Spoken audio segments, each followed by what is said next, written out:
She was already crying when she got in. Not quietly either. The kind of crying that doesn't care who's watching anymore. The kind that comes after you've held it together through the worst moment of your life. And then finally step outside, and the cold air hits you, and everything just breaks.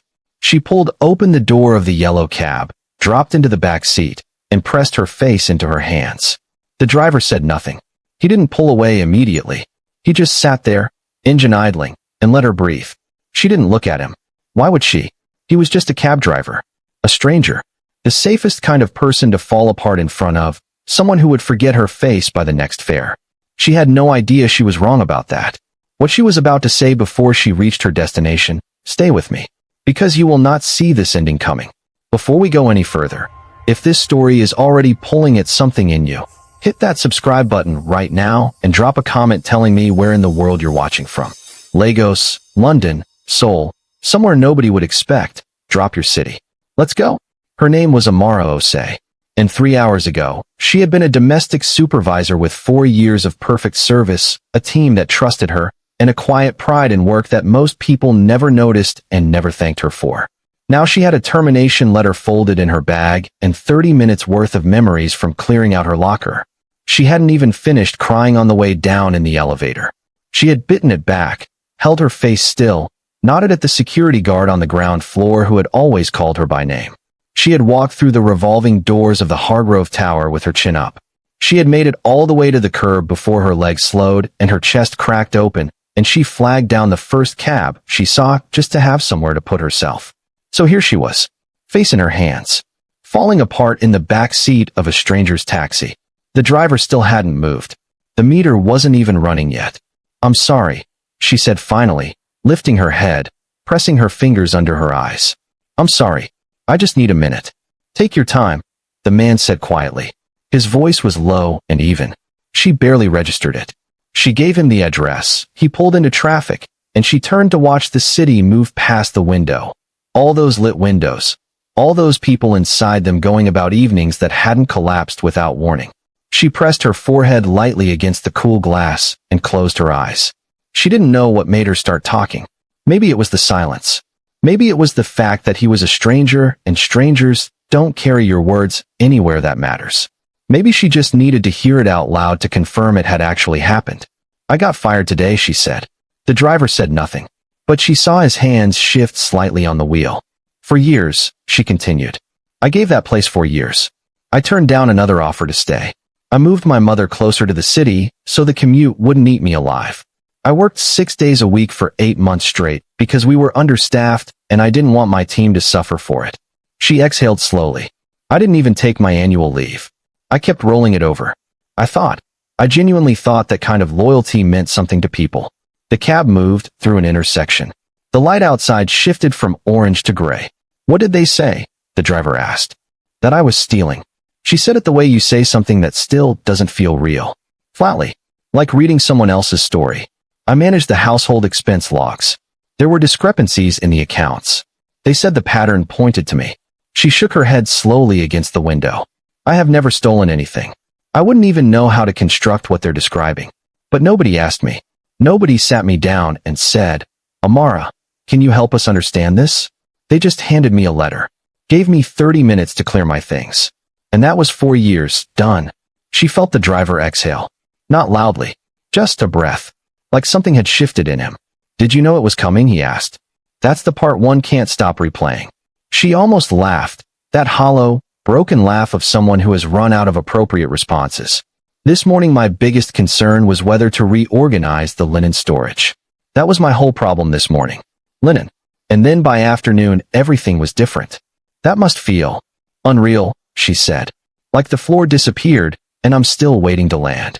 They drove in silence for a while. The city was doing what cities do at that hour, glowing indifferently, everyone moving, nobody stopping. Amara watched it and felt very small inside it. "Has anything ever made you feel that way?" she asked eventually. She wasn't sure why she was asking a cab driver. It just came out. "Like you did everything right, and it still didn't protect you?" A pause. Then, "Yes. Just that." No elaboration. But something in the way he said it made her believe him completely. She nodded. Looked back at the window. The man behind the wheel was named Elias Hargrove. He owned the tower she had just been thrown out of. He owned the company whose letterhead was on her termination notice. He had signed her dismissal papers 4 days ago in less than 4 minutes because his legal team had flagged the report as routine, and he had a board meeting starting in 5, and the name on the document had meant nothing to him. He hadn't known her name until he wrote it off. He was not supposed to be driving a cab tonight. He was not supposed to be anywhere near this. But 2 days after signing that paperwork, something had begun to sit badly in him. Not guilt yet. Not quite. More like a stone in a shoe that he couldn't locate and couldn't ignore, and he had done something he hadn't done in years. He had borrowed a car from the garage of a property he owned quietly under a different name. He had put on ordinary clothes. He had driven, just to drive, just to think, just to be nobody for a few hours. His assistant had set up the cab app under a shell account months ago as a security measure, a way for Elias to move through the city without a detail when he needed to think. He had never actually used it until tonight. He had accepted her request without looking at the name. And now here she was. The woman whose life he had altered with 4 minutes of his time, sitting 3 feet behind him, telling him exactly what those 4 minutes had cost her. Telling him with the kind of honesty that only comes out when someone believes they are completely invisible. He kept his face forward. He kept his voice steady. And he felt something cracking open in his chest that had nothing to do with sentiment and everything to do with reckoning. "Can I ask you something?" she said. "Go ahead. Do you think men like Elias Hargrove ever actually see people like us?" His jaw tightened. He said nothing. "I've thought about it a lot today," she continued. Her voice had gone quieter, more considered, like she had moved through the raw pain and reached something harder and cleaner underneath. Men who sit at the top of those buildings and move people around like entries in a spreadsheet. Do you think it ever crosses their minds who these people actually are? What they've built? What they've given up just to show up every day? He still didn't answer. "People like him will never see people like me," she said. "No matter how loyal we are. No matter how early we arrive or how late we stay or how many times we quietly sacrifice things in the background where nobody's watching. We are invisible until we become inconvenient. And the moment we become inconvenient, we are just gone. Like we were never there." The words landed and stayed. He didn't respond because he couldn't. Because she was right. Because she was describing the exact shape of what he had done. Not with anger, not with bitterness, but with a calm and devastating clarity that felt worse than any accusation. She wasn't attacking him. She didn't even know she was talking to him. She was just telling the truth, quietly, to a stranger in a cab. The way people tell the truth when they've stopped performing for anyone. He couldn't remember the last time someone had spoken to him without performing. He felt the shame arrive fully then. Not the surface discomfort of being caught in something, the deeper kind. The kind that asks you who you actually are when nobody is watching you either. "What will you do now?" he asked. His voice was careful.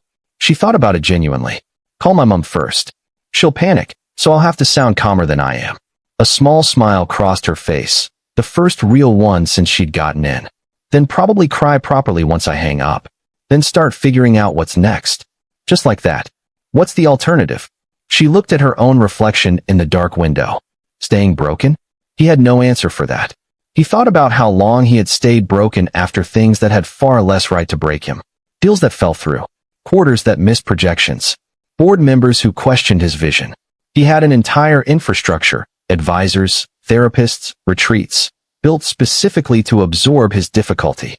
And still some of those things had kept him sleepless for weeks. This woman had lost everything she had quietly built, with nothing underneath her, and her answer was simply, start over. Not because she was naive. Because she understood that there was no other door. He pulled up outside her building. A modest block, 3rd floor light on. The kind of place that is made into a home by someone who has learned to make the most of what they have. She unbuckled her seatbelt. Then she paused. "Thank you," she said, "for not trying to fix it with words." "I couldn't have," he said honestly. She almost smiled at that. Then she got out, and he watched her walk toward the entrance, and he watched her straighten her back before she pushed through the door. That small, private act of composure that nobody was meant to see. He sat in the dark long after she disappeared. It took him 6 days. 6 days to pull the original investigation report and have his own forensics team go through the household accounts independently. 6 days to find what should have been found from the beginning. The discrepancies didn't originate with Amara. They traced to a vendor account that had been systematically overbilling for nearly 2 years. A junior administrator had been masking it with shuffled entries. Amara's name had appeared on the ledger simply because she was the most senior person touching those records. She hadn't stolen anything. She had been in the wrong place in the wrong column, and nobody had looked closely enough to care. On the 7th day, a letter was sent. She walked into the Hargrove building lobby steadily. She had assumed the letter was about her final paycheck, some administrative loose end. She had done her crying. She had made her calls. She was in the business of starting over, and she didn't have space for whatever bureaucratic formality this was. She was shown into a meeting room. She sat. She waited. The door opened. She recognized his face immediately. Photographs. News articles. The logo on the building she had spent 4 years walking into. She stood up without deciding to. "Miss Osei," Elias Hargrove said. He placed a folder on the table and remained standing. "I owe you something I'm not sure I know how to give." She looked at the folder, then at him. Her expression was completely still. "Sit down," she said quietly, "and then explain." He sat. He explained everything. The report, the 4 minutes, the vendor account, what his team had uncovered. He did not soften it. He did not reframe himself as a victim of bad information. He told her plainly what had happened and plainly what his role in it was. She listened without moving. When he finished, the room was very quiet. Then she said, "I knew." He looked up. Not in the car. Not that night. She kept her hands folded on the table, her voice level. "I figured it out afterward." Your voice. Small things that didn't sit right until suddenly they did. She held his gaze. "So, I want you to understand. I knew I might be talking to the man who had done this to me. And I said what I said anyway. Why? Because it was true." A pause. "And because I wanted to know whether you were the kind of man who would just drive away." The silence between them held everything. "You didn't," she said simply. He reinstated her. Formal written apology. Full back pay. A settlement his legal team prepared within 48 hours of the forensic findings. She accepted the reinstatement. She accepted the apology. The settlement she redirected. Half to her mother, half to an organization supporting domestic workers facing wrongful dismissal. He found out 6 weeks later from his finance department. He stood in his office holding the transfer receipt for a long time. Then he picked up the phone. "I heard what you did with the settlement," he said when she answered. "Other people needed it more," she said simply. A long pause. "I can't stop thinking about what you said. In the cab. About people like him never seeing people like you. I remember. I want to be the kind of man who is wrong about that." His voice, for the first time she had heard it without a wall behind it, was unguarded. "I don't know how to ask what I'm trying to ask." "Then don't ask yet," she said quietly. "Just be different. That's enough for now." It wasn't love yet. Not then. It was something slower and more honest than love. The thing that grows in the space between a wrong that cannot be undone and a person who chooses grace anyway. It starts with guilt, moves through respect, passes through admiration. And somewhere on the other side of all of that, if you are patient enough and honest enough, it becomes something that actually deserves its name. But that part takes time. And Amara, more than anyone, understood the value of showing up quietly and being patient, even when no one was watching. If this story moved something in you, subscribe, because there are more where this came from. And right now I want you to do one thing. Drop your city in the comments. Your country, your corner of the world, wherever you're watching from tonight.